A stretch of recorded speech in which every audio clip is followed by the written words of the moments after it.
This is the Lone Crater YouTube. We hope this video helps. You start by confirming prerequisites: camera, 5V/2A power, and either Ethernet or 4 GHz Wi-Fi. Plug in the camera and watch the LED pattern to know it is booting. Open the vendor app, sign in, and choose Add Device. This kicks off pairing. Use Ethernet if you want faster, stable setup. Otherwise, select Wi-Fi and enter credentials.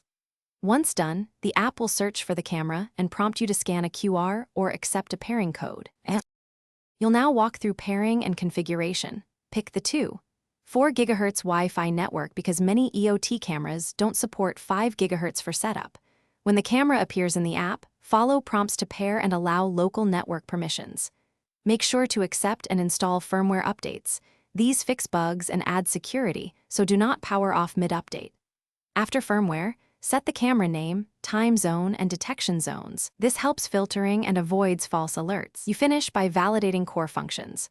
Open Live View, test pan/tilt/zoom and night vision so you know the angle and coverage. Configure motion sensitivity and schedules to reduce nuisance alerts, and secure the account with a strong, unique password and two-factor if available. If something goes wrong, reboot the camera, the app, and the router in sequence.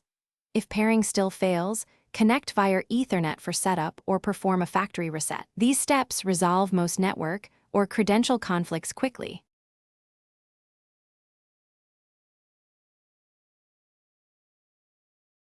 Thanks for watching. Consider subscribing if we helped you.